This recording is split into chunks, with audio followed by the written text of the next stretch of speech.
በምን ጊዜ እንደሆነ ብዙም ሳትቸገር ታውቀዋለህ። እናም በቀላሉ ከሰመጥክበት ከጊዜ ቅዠት ባነ ወደ አሁን መለስ ማለቱ ቀላል ይሆንልሃል። ነገር ግን አንድ ነገር ልብ በል። ይኸውም ከአእምሮ ጋር ከመቆራኘት የተነሳ የተፈጠረው የውሸቱ ደስታ የለሽ ማንነት ህልውና ያለው ጊዜን ተንተርሶ ብቻ መሆኑን ነው።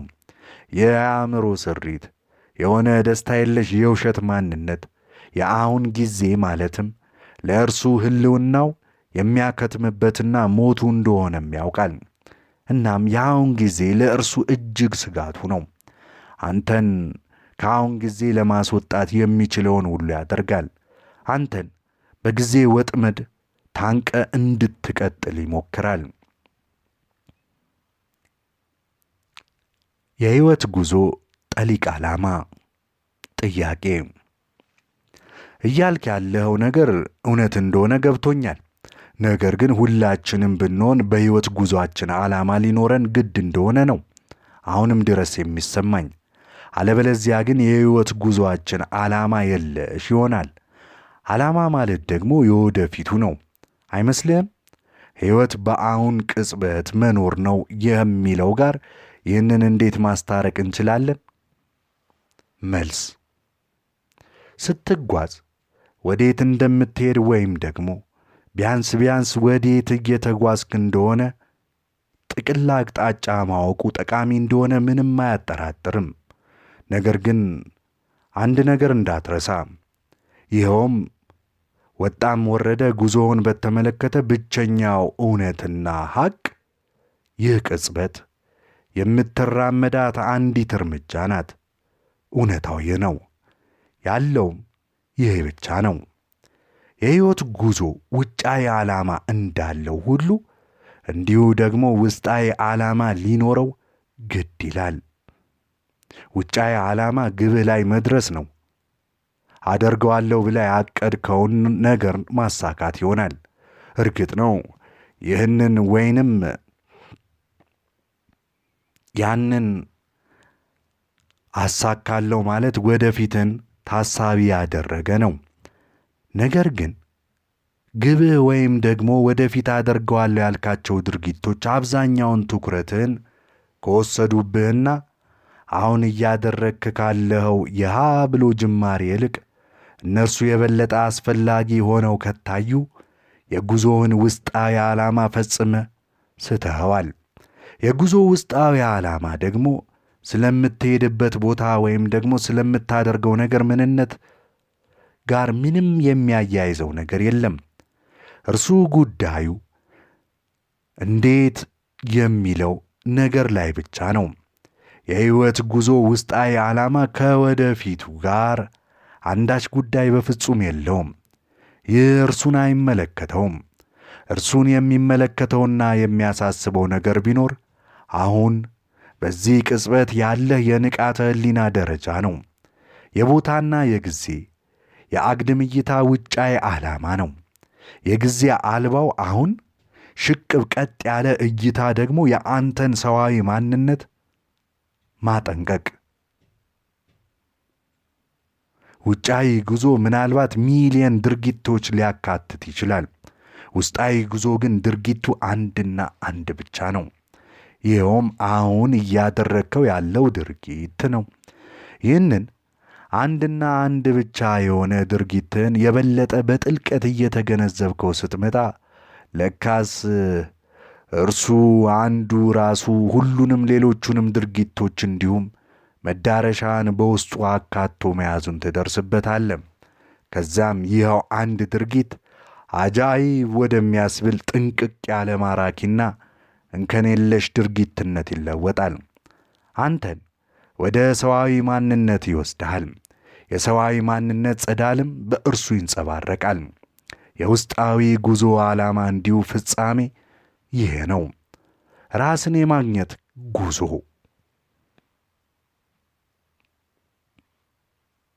ጥያቄ፣ የውጫዊ ዓላማችንን ማሳካት ወይም አለማሳካት ፋይዳውስ ምንድን ነው? በዚህ ዓለም ስንኖር ውጫዊ ዓላማ ተሳካልን አልተሳካልን ፋይዳው ምን ይሆን? መልስ፣ ውስጥህን ጥንቅቅ አድርገህ ሰላም እስካላላበስከው ድረስ ግድ ይልሃል።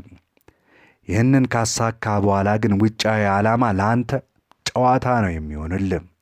እናም ጨዋታው ስለሚያስደስትህ ቀለል አድርገህ እየተጫወትክ የምትቀጥለው ጨዋታ ነው የሚሆንልህ። አንዳንድ ጊዜ በውስጣዊ ሁኔታ ላይ ተሳክቶልህ በውጫዊ ዓላማ ፈጽሞ ላይሳካልህ የሚችልበት ሁኔታም አለ። አለበለዚያ ደግሞ የተገላቢጦሽ ሊሆን ይችላል። ይህም በብዛት የተለመደና በብዙ ሰዎች ላይ የሚታይ ነው። ይኸውም ከውጪ ሲታዩ ሀብታሞች፣ ውስጣቸው ግን ጉስቁልና የተጫወተባቸው የሆኑ በርካታ ሰዎች አሉ። ወይም ደግሞ ኢየሱስ ክርስቶስ እንዳለው ዓለሙን ያተረፉ ነፍሳቸውን ግን ያጎደሉ ዓለሙን ያተረፉ ነፍሳቸውን ግን ያጎደሉ በርካታ ሰዎች አሉ። የሆነው ግን የኋላ በስተመጨረሻ ዘግይቶም ይሁን ሳይዘገይ የውጫዊው ሁሉ እንደ ቅጠል ይረግፋል፣ እንደ አበባም ይጠወልጋል።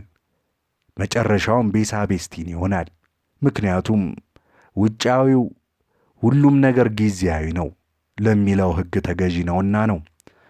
ውጫዊ ስኬትህ የሚናወጥ እርካታ ሊሰጥህ እንደማይችል ገና በጊዜ ሳይረፍድብህ መገንዘቡ ለአንተ እጅጉን የተሻለ ነው የሚሆንልህ። ውጫዊ ስኬቶች ውስኑነት እንዳላቸው ስትገነዘብ፣ ማለትም ውጫዊዎቹ ስኬቶች አንተን ማስደሰት ነበረባቸው የሚለውን ቀቢጸ ተስፋ እርግፍ አድርገህ ትተዋለህ። ውጫዊው ስኬትንም አስበልጠ ውስጣዊውን ለውጫዊ ፍጆታ ማዋልህንም ትተዋለህ። አንተ ጥንቅቅ ብለህ ከነሙሉ ቀልብ ስትሆን ያለፈው በአንተ ውስጥ ቦታ አይኖረውም፣ ህልውናም በፍጹም አያገኝም። አሁንን ከምናስወግድበት መንገዶች መካከል አንዱ ባላስፈላጊ መልክ ያለፈውን በማሰብና በማውራት ነው ብለሃል። ነገር ግን ጥያቄ ነው፣ ማስታወስ ግድ የሚለን የባለፈው አለ። ከባለፈው ጋር የተቆራኘንበት ሁኔታም ሊኖር ይችላል። ያለፈውን ከምናስታውሰው በዘለለ ግን ሌላ አይነት በውስጣችን የተቀበረ ያለፈውስ የለምን? ለአሁን ሕይወታችን ምክንያት የሆነው የባለፈው የለም ወይ ነው? በተለይ በልጅነታችን ያሳለፍነው። አለበለዚያ ደግሞ ካደግንም በኋላ ያሳለፍነው ያለፈው ሊሆን ይችላል። እናም ደግሞ እንደምንኖርበት ቦታ የየራሳችን ባህልና ታሪክም አለን። ይህ ባህልና ታሪክ በአሁኑ ሕይወታችን ላይ የራሱ የሆነ አሻራ አለው። የእነዚህ ሁሉ ድምር ውጤት ነው። ዓለምን የምናይበት አታይ፣ አስተሳሰባችን፣ ከሌሎች ጋር ያለን ግንኙነት፣ በአጠቃላይ ሕይወታችንን እንዴት እንደምንኖር የሚወስነው ባህላችን እንዲሁም ታሪካችን ነው። ከነዚህ ሁሉ በንቃተ ሕሊና አታይ የምናየው ወይም የምናስወግደው እንዴት ነው? እናም ደግሞ ይህንን ብናደርግም እንኳ ምን የሚቀርልን ነገርስ ይኖረናል? ቅዠት ሲያከትም ምን የሚቀርልን አለ? ጥያቄ ነው። መልስ፣ በውስጥህ በንቃተ ሕሊና አልባነት የታመቀውን ያለፈውን ማበጠርጠር አያስፈልግህም። የባለፈውን ማብጠርጠር የሚያስፈልግህ ያለፈው አሁን ላይ በሐሳብ መልክ፣ በስሜት ረገድ፣ በፍላጎት ረገድና አንተ ላይ በተከሰተ ክስተት ረገድ አሁን ላይ ራሱን ካልገለጠ በስተቀር ያለፈውን መፈተሹ እርባና ቢስ ነው። ሳይታወቅ በውስጥ ስላደፈጠው የባለፈውን ለማወቅ የፈለግከው ምንም ይሁን ምን ትኩረትህን አሁን ላይ ካደረግክ የባለፈው አሁንን ፈጽሞ መቋቋም አይችልም። ያለፈውን አብጠርጥረህ ለማወቅ በሕይወት ውስጥ ያሳለፍከውን የባለፈውን ከሀ እስከ ፐ አብጠረጥራለሁ ካልክ የአረንቋው ጥልቀት ፈጽሞ ማብቂያ የሌለው ነው የሚሆነው። ማለትም ሁሌም አንዱን ስትለው ሌላው ይከተላልና ነው። የባለፈውን ለመረዳት ጊዜ ያስፈልገኛል ብለህ ልታስብ ትችላለህ። ወይም ደግሞ ከባለፈው አሻራ ነፃ ለመውጣት ጊዜ ያስፈልገኛል ብለህ ልታስብ ትችላለህ። በሌላ አባባል የኋላ ኋላ ጊዜ የማይፈታው ምንም ነገር የለም በሚል የወደፊቱ ከባለፈው አርነት ያወጣኛል ብለህ ልታስብ ትችላለህ። ይህ ግን ቅዠት ነው። ከባለፈው ነፃ የሚያወጣ የባለፈውን የሚያስረሳ አሁንና አሁን ብቻ ነው። ተጨማሪ ጊዜ አንተን ከጊዜ አላቆ ነፃ በፍጹም አያወጣም። የአሁን ጊዜ ያለውን ኃይል ውሉን ያዝ፣ ወደ ውስጡም ዘልቀ ግባ። የመፍትሔ ቁልፉ ይህና ይህ ብቻ ነው።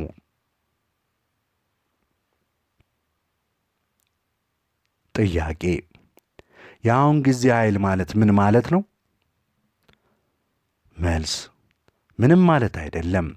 ብቻ ግን የአንተ ከነሙሉ ቀልብ የመገኘት ኃይል ማለት ነው እንጂ ከሐሳብና በሐሳብ ከመምሰልሰል በንቃተ ሕሊና ነፃ መውጣት ማለት ነው። ስለሆነም ያለፈውን በአሁን አንጻር ብቻ የው። ለባለፈው የበለጠ ትኩረት በሰጠ ቁጥር ያለፈውን የበለጠ ጉልበት እየሰጠኸውና እያጎለበትከው ትመጣለህ። ያንተን ማንነትህን በባለፈው ትቀርጸዋለህ። እዚህ ላይ ትኩረት መስጠት የሚለውን ነገር በተሳሳተ መልኩ ትረዳው እንዳትረዳው። ትኩረት መስጠት አስፈላጊ ነው። አስፈላጊነቱ ግን ያለፈው ላይ አይደለም። ትኩረትህን አሁን ላይ አድርግ እያልኩ ነው። አሁን ላይ ላለህ ባህሪ፣ ስሜት፣ ፍላጎት እንዲሁም አሁን ላይ በምታደርገው ነገር ሥራ ላይ ትኩረትህን አድርግ። እርግጥ ነው በውስጥ የታመቀ የባለፈው ነገር ሊኖር ይችላል። ጥንቅቅ ብለህ አሁን ላይ ከነሙሉ ቀልብህ መሆን ከቻልክ ያለፉ ነገሮችን ሁሉ ማጤን ትችላለህ። ያለፉትን ነገሮችን ሁሉ ስታጤን ግን ጸጉር እየሰነጠቅ እያብጠረጠርክ መሆን የለበትም።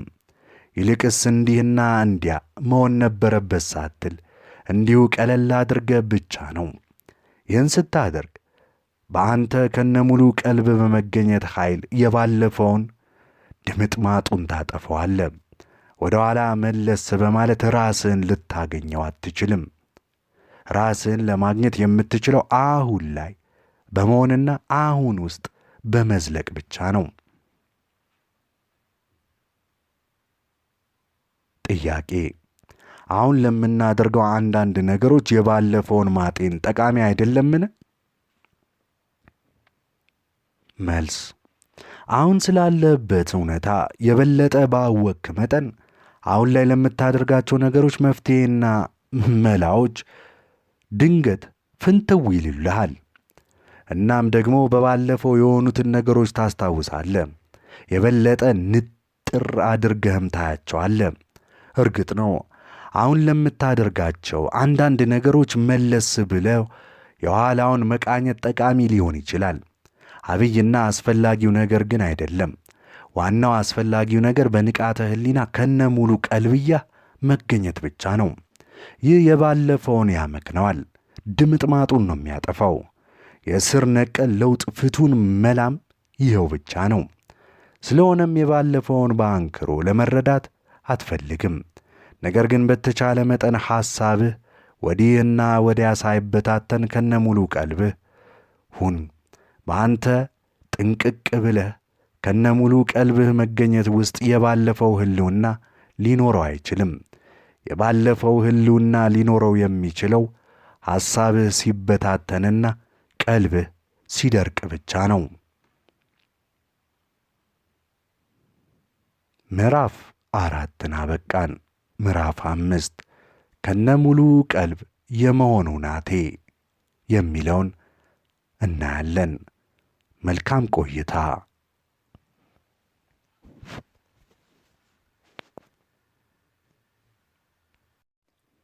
ምዕራፍ 5 ከነሙሉ ቀልብ የመሆን ሁናቴ